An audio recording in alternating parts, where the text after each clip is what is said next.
Madame la conseillère régionale, Monsieur le conseiller général du canton de Barème, et à mon grand regret, c'est la dernière fois que je le dirai, Monsieur le président de la communauté de communes du Moyen-Verdon, Mesdames, Messieurs les maires, Mesdames, Messieurs les élus, Monsieur le représentant de la gendarmerie, Monsieur le chef de corps des sapeurs-pompiers, Monsieur le représentant de la DIRMED, Monsieur le représentant de la maison technique, Monsieur le directeur de l'école Victor Hugo, Monsieur le curé, Mesdames, Messieurs les présidents d'association, Barémoises, Barémois, Mesdames, Messieurs, chers amis. J'excuse Monsieur le député, président du Conseil général, qui ne sera pas parmi nous ce soir, et j'excuse aussi Monsieur Jean Roux, sénateur et conseiller général du canton de la Gaulle.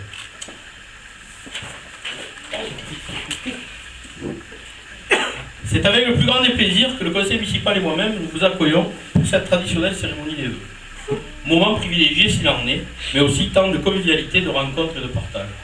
Cette année encore, nous sommes heureux de constater que vous êtes toujours aussi nombreux à avoir répondu présent à notre invitation. Je vous remercie de votre présence et de votre fidélité jamais démentie.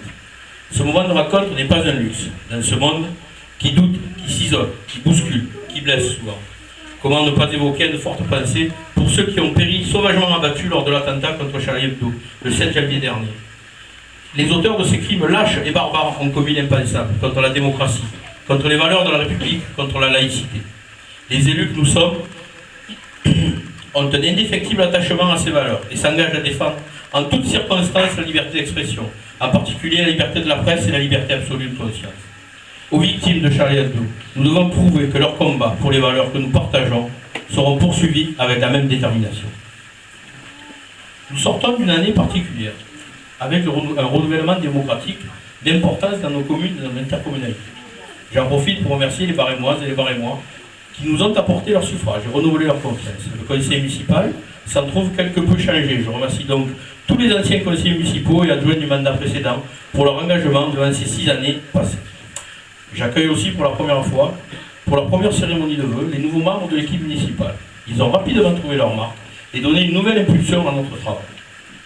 La tâche de l'élu est souvent ingrate, rarement reconnue. Mais vous, toutes, tous, qui avez fait le choix de travailler sincèrement pour l'intérêt général, cette mission sera passionnante et très enrichissante sur le plan humain. Gérer une commune, n'est-ce pas, Alain, n'est pas chose simple. C'est passionnant, certes, mais avec de gros moyens, tout serait plus simple. L'argent est le nerf des affaires, disait Rabelais. Les affaires communales, ce sont les finances. Il faut savoir que la baisse des dotations, le désengagement de l'État nous impose des charges de plus en plus importantes. Dans ce contexte, il nous est de plus en plus nécessaire de nous rapprocher et de nous faire entendre et de défendre nos dossiers auprès de nos partenaires que sont la région, le Conseil général et l'Europe. Je les remercie pour leur soutien et pour leur aide. Nous devons donc être exemplaires et éviter de faire payer aux contribuables en nous imposant une gestion toujours plus rigoureuse de nos dépenses. Que s'est-il passé en 2014, me direz-vous? Cette année aura vu l'aboutissement de projets tels que la place du curé Bani ou encore la réhabilitation du mur d'enceinte de la distillerie, l'ouverture à la rentrée 2014-2015 de la garderie au sein de notre école communale. Parlons-en de l'école. Gardons tous à l'esprit l'épisode de cette fin d'année scolaire, où une forte suspicion de fermeture de classe était programmée. La mobilisation de toutes et de tous face à cette menace fut nécessaire. Parents d'élèves, élus, habitants, enseignants n'ont pas ménagé leurs actions pour y faire entendre leur voix. Et nous avons été entendus, tout au moins pour l'instant. Il faut rester sur nos gardes, rester mobilisés, se fédérer, être force de proposition en imaginant ce que pourrait être l'organisation du système éducatif de nos enfants dans les années à venir, autour de la création de RPI, avec la réalisation d'un nouveau groupe scolaire intercommunal. Toutes les solutions sont à étudier, mais il y a urgence à travailler dans ce sens, pour que l'épisode de Senez ne se reproduise pas, avec la fermeture de l'école. J'invite donc tous les élus et tous les acteurs concernés de ce territoire à œuvrer dans ce sens. 2014, ça a été aussi la réalisation du captage d'eau de Gévaudan, entièrement refait. Et en 2015, que se passera-t-il? Bien, en début d'année, les bureaux du secrétariat de mairie descendront au rez-de-chaussée pour répondre aux normes d'accessibilité. Il y aura l'acquisition de nouveaux véhicules et des différents petits matériels. La réhabilitation du chemin du cimetière ainsi que certains tronçons d'autres voies communales bien dégradées. L'étude pour la réalisation de la maison de santé. Nous rencontrerons les acteurs locaux en début d'année. Nous aurons aussi une rencontre avec les habitants de Gévaudan afin de leur présenter l'aboutissement de projet de la création d'une unité de traitement des eaux usées ainsi que la réhabilitation du village. Le dossier étant en cours de demande de financement, les travaux seront vraisemblablement réalisés dans le courant de l'année 2017. Pour ce qui est des réalisations à maîtrise d'œuvre communautaire, les travaux du musée de la Lavande dans l'enceinte de notre distillerie ont commencé en fin d'année 2014. Son ouverture est programmée en juillet 2015. Cette réalisation sera un atout touristique supplémentaire pour notre village. En ce qui concerne la salle multi-activité, projet porté aussi par la CCMB, le bureau d'études ayant terminé l'étude de faisabilité, le chiffrage des travaux, la phase de recherche des financements va pouvoir être mise en œuvre. Je remercie au passage Monsieur le Président de la communauté des communes, les vice-présidents et tous les délégués communautaires ainsi que tout le personnel pour l'intérêt qu'ils portent au dossier de notre village. Je sais que cet équipement est très attendu par nos concitoyens, mais aussi pour toutes les communes du canton. J'en parle encore. En 2015, il y aura les élections des conseillers départementaux.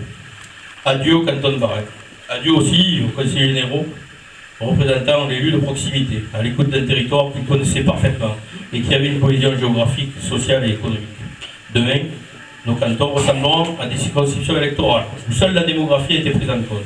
Il nous faudra donc trouver notre place et se faire entendre pour ne pas être oubliés. Comptez sur nous. Je le répète et je le dirai chaque année, nous nous attacherons à rendre jour après jour notre village accueillant, par le fleurissement, par les illuminations et par toutes les différentes actions. Nous veillerons aussi, même si sur ce point cela peut être discutable, à sa propreté, à l'entretien de notre petit patrimoine communal et religieux. J'ajouterai néanmoins que ces tâches de la vie quotidienne sont aussi l'affaire de tous. Faire preuve d'un peu de civisme, de respect envers les installations publiques, ou encore empêcher l'errement des animaux, les déjections canines sur la voie publique, sont des petits efforts à la portée de tous et seront surtout appréciés par l'ensemble de la population. La ville n'est pas une simple agglomération d'hommes et d'équipements. C'est un état d'esprit, écrivait fort joliment Robert Park, sociologue américain. Cet état d'esprit, il faut qu'il corresponde à notre commune, le bien vivre ensemble, la solidarité, la qualité du lien social, qui se tisse quotidiennement, la convivialité, la proximité et cette appartenance, ce qui fait que chaque citoyen se sent véritablement un habitant de notre commune. Le dynamisme d'une commune se mesure également au dynamisme et à la diversité de ses associations. Force est de constater que depuis quelques années, notre tissu associatif se révèle d'une grande richesse de par la diversité des activités proposées. Les deux dernières en date créées, l'association des commerçants et les 3 As Animation, cette dernière ne compte pas moins de 100 adhérents. Que ce soit dans le domaine social, culturel, patrimonial ou sportif, toutes les strates de la population y retrouveront leur compte. Je veux donc remercier les bénévoles associatifs, les présidents, les membres et les bureaux qui contribuent à faire vivre notre commune. J'adresse mes remerciements à tous les professionnels qui œuvrent au service des Barémois et des Barémoises. Artisans, commerçants, professionnels du secteur tertiaire, professionnels de santé, travailleurs et employés de toutes les entreprises, agriculteurs et éleveurs. J'adresse également mes remerciements, mes remerciements à tous les agents municipaux qui sont le premier relais de l'action municipale auprès de la population. Services techniques, services périscolaires, services enfance jeunesse, médiathèque, services administratifs. Ils remplissent les tâches qui leur sont conférées avec sérieux et dévouement, dans le souci du meilleur service apporté au public. Permettez-moi aussi de remercier les élus, adjoints et conseillers pour leur motivation, leur disponibilité, leur énergie, leur participation active à tous les débats et leur présence auprès de la population. Cette disponibilité se fait souvent au détriment de la vie familiale. Je n'oublie pas la mémorance de leurs familles respectives. Il m'importe de rappeler que rien ne serait possible et rien ne sera possible sans leur soutien que m'apporte l'équipe municipale tous les jours. C'est sur ces mots qu'au nom de l'ensemble des élus, celles et ceux qui sont autour de moi, vous salue, vous tous ici présents. Je veux vous présenter mes vœux de santé, de bonheur, pour vous-même et vos familles, avec une pensée particulière pour ceux qui nous ont quittés, ceux qui souffrent, et que les aléas de la vie, bien nombreux en cette période troublée, n'épargnent pas à se début. Je veux ce soir